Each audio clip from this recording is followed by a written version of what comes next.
What's up, guys, and welcome, Daily Theologians. Does what we wear to church matter? Is it significant? Or is it pharisaical and legalistic to look at the outward appearance and make assumptions about how people are preparing for the most important day of the week? You're not going to want to miss this one as Steve Lawson and Mr. Todd Friel weigh in, as well as Alistair Begg giving us some wisdom on things he wished he had learned or things he'd learned since seminary, as well as a few others. So stick around and check this out.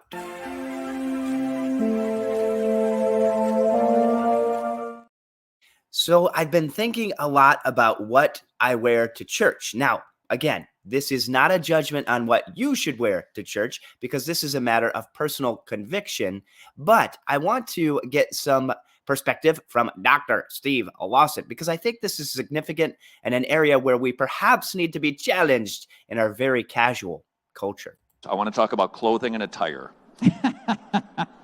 Is that an aspect that we should consider when we come to assemble as the saints on Sunday morning, starting with the congregation? So clothing, dress up, casual, it doesn't matter. Well, it depends on what your view of Sunday morning worship is. For me, it is an audience with the King of Kings and the Lord of Lords.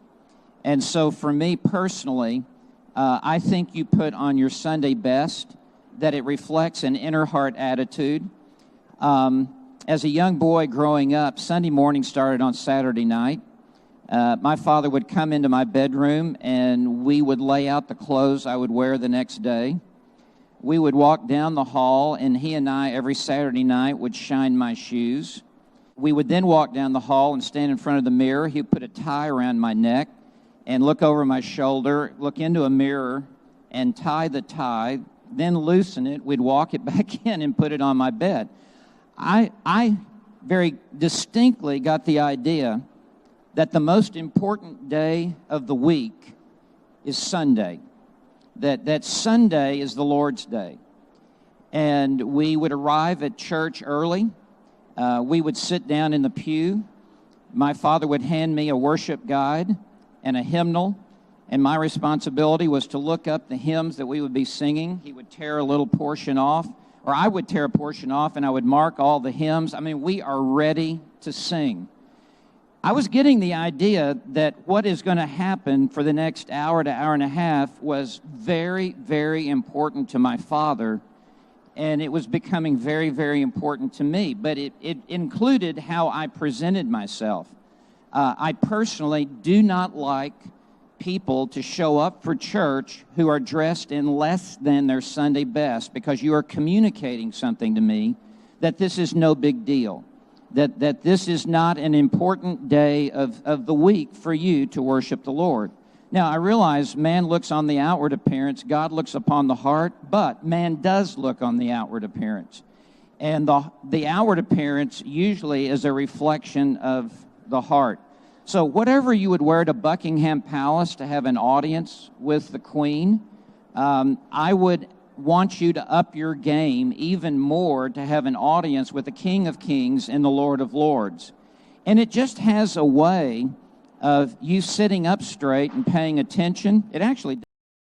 So Steve Lawson said some very controversial things there. Number one, you can take this any way you want. You can be offended or you can be encouraged. That is really up to your level of humility to understand here that Steve Lawson's opinion is not a prescription for you.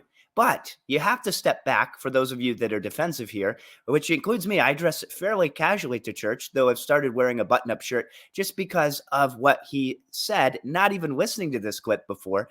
I want to convey the importance of this day to our children. And I think that is really where the rubber meets the road as a dad and as people attending a church. We want to build up the body in love. Now, what we don't want to do is become the fancy dressed club that just puts on a show and it's all for show, and then outsiders don't feel welcome. And we'll get to James. Don't worry. I know that's coming. But there is a precedent in the Bible of presenting your best to God. It's over and over. In fact, God sent his best, a lamb without blemish or spot. Now, it's not about the clothes. It's about the heart. And so we're going to emphasize this throughout this video because it's really easy to look at what Steve Lawson just said and say, well, he's judging people based on what they wear. Well, he's probably got some truth there. Okay. What people are wearing to church is reflecting how seriously they take that day. You say, but they're there. It doesn't matter. They showed up. They went through a lot to be there. Well, maybe that shows poor organizational skills and that they weren't prepared and they weren't preparing their children. And then they had a battle the morning of because they weren't prepared to get ready and be out the door. I've been guilty of that. I understand that. And again, this is not to condemn people coming to church. We want church to be approachable. We want people to feel welcome. We want grace to abound. However, on the other side, which almost never gets talked about because of legalism and fundamentalism and things that people came out of, is have we gone heart-wise too far into, hey, Bill wore a t-shirt and flip-flops. He's here, whatever. Praise the Lord. John the Baptist wore sackcloth and, camel's hair or whatever. I just think it's a matter of the heart. This is a diagnostic question. This is not a prescription as to what you should wear, but perhaps the model of preparing the night before is a helpful model to set apart that day. Now, again, whatever day we worship, it's up to you. Traditionally, it's Sunday because that's the day that Jesus rose.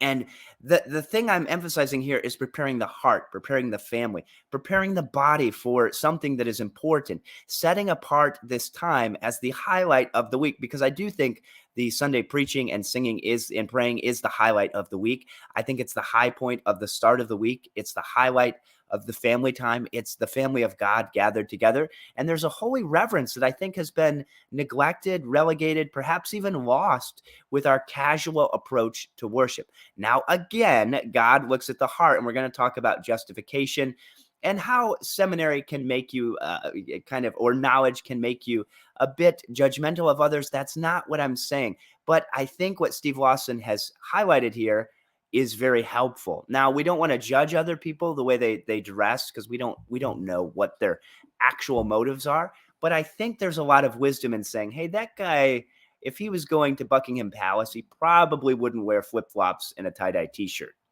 I don't think that's a stretch. So take this for what it's worth, okay? This is not talking about the gospel or justification. This is talking about setting apart this day as holy and reverent and bringing our best to God and bringing our family in a heart posture that is prepared. So now I want to talk about Alistair Begg because I think he is as smooth as butter and should be included more in this channel. And there was a question asked him, what was one thing that seminary didn't teach you that you wish it had? His answer here may surprise you. Of these questions that are about what is the most significant, it's hard to come up with the most significant thing that I've learned since all those years ago between 72 and 75 when I was a student. So I will mention just one or two. One of the things that I have learned along the way is that there is no ideal place to serve God except the place He sets you down. I get letters even to this day from young seminarians who tell me the ideal church they need to be in, and they're able to tell you how many it should be, that it is multi-staffed, its location, and so on. And it strikes me as very, very strange, because surely our approach to it ought to be that God will set us down where He wants us. And so that's one thing. And along with that is the awareness that we have the privilege and the responsibility to preach to the congregation that we have, not the congregation we wish we had. And again, that's very, very dangerous. We come out of our seminary and our seminary studies, and we want to explain how much we've learned, and often we don't set it down in a way that people can actually lay hold of it and benefit from it. And I think also, along with that, at the same time, I've learned that, especially when one is young, we tend to overestimate what we can accomplish in a year, and we underestimate what we can accomplish in 5 years. And I can't remember the name of the book entirely. I think it's something like A Long Obedience in the One Direction or the Same Direction. And in a sense, that's what pastoral ministry has been for me. And I'm still learning lessons, and these are just a few that come to me. So I think the audio was a bit off, but Alistair is great. And why that applies to this idea is we don't want to underestimate our impact on those around us. We want to take a long view here, but we also want to recognize the church that God has placed us in is the one we're supposed to be in. So it's not a call to say, well, this church isn't high churchy enough, I'm going to find another one. Well, there are lots of false churches with a very reverent high view of Sunday. That's not really the point. The point is good theology, grace, and love with a proper, perhaps, attire. Again, and I'm not setting a standard, because we all know James, and those of you quoting James that didn't actually watch the whole video, that didn't think I knew about James, and people that tell me Bible verses to look at, I know the verses, guys.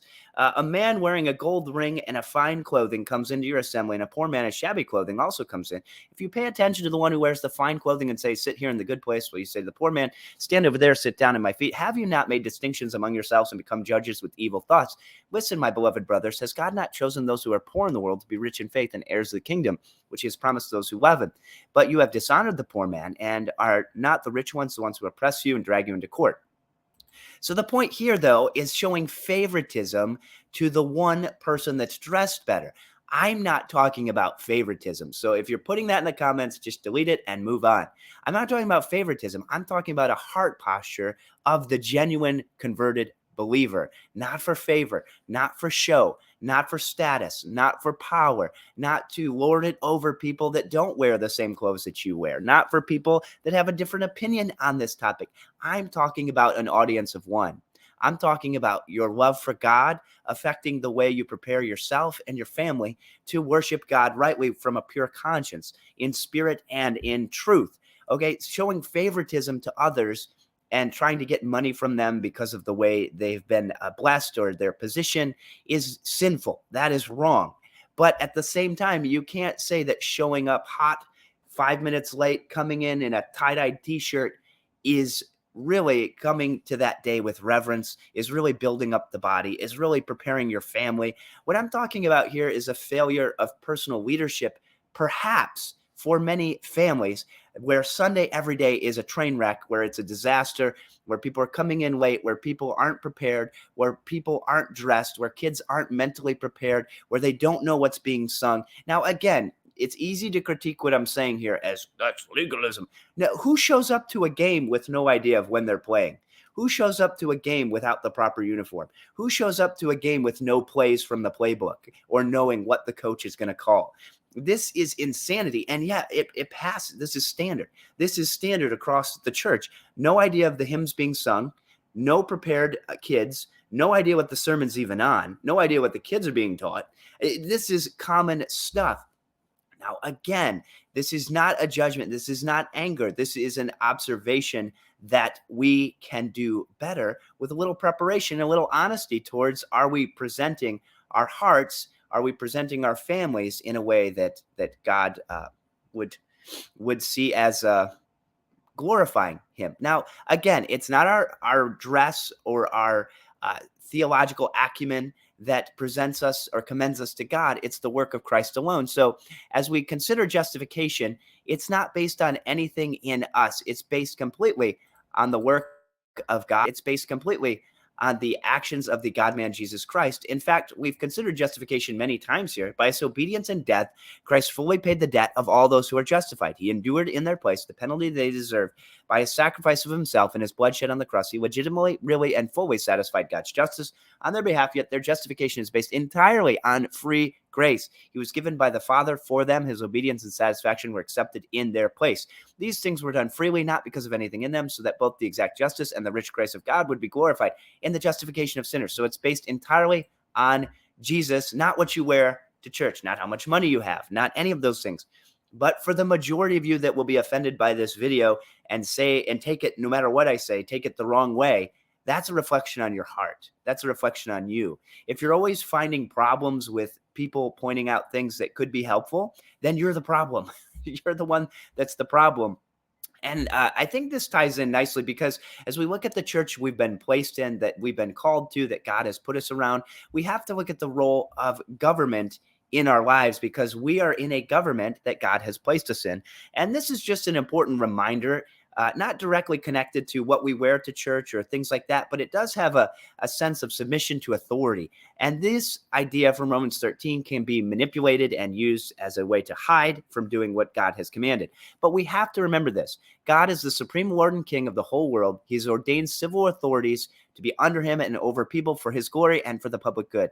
For this purpose, he has armed them with the power of the sword to defend and encourage those who do good and to punish evildoers. So they're supposed to do good and punish evil, and we are supposed to be in submission to them as far as it depends on us. We should submit to the law as best we can and make requests and prayers for kings and those in authority so that all may come to repentance. Speaking of all the elect, not all the all, because that's specifically talking about a group of people there in that chapter. So civil authorities are over us. Our pastors are over us. Don't be a problem for your pastor. If you're watching this channel routinely and you're not in fellowship with a local church and under the authority of a pastor and being discipled by someone that is mature, you need to find someone that can do that and help you with that, because the government more and more is going to become a problem for us. And we need to know how to live in this culture. We need to know how to pray and love and show grace and when to speak and when to remain silent. And I think it's all connected to a posture of the heart that says, I want Jesus to be glorified. I want the cross to be proclaimed. I want the cross to be central and the life, death, burial, and resurrection of the God-man Jesus Christ to be my message. We knew nothing among you except Jesus Christ and him crucified. Him we proclaim, warning others, hating even the garment defiled by the flesh. So it's not about what we dress or what we wear, or how we dress or what we wear. It's about the heart. But if you think you can divorce the heart from your actions and your physical reality that you live in, you're living in a fairy tale. You're living in a world where you've constructed, where you're not actually accountable to anyone except your own ideas, and you're not actually preparing your family. You're not actually living in a real physical world. And this is really common. It's a form of almost dualism where it's all spirit and no physical, but we live in a physical world. And so if you have the ability to look nice and prepare your children for church, that's not bad. If it's going to be a stumbling block for you or others, don't do it. If you think, well, look at that guy, he's wearing a nice clothes, he must be judging everybody. That's a more of a reflection on you than on them. How do you know that that guy just doesn't want to honor God?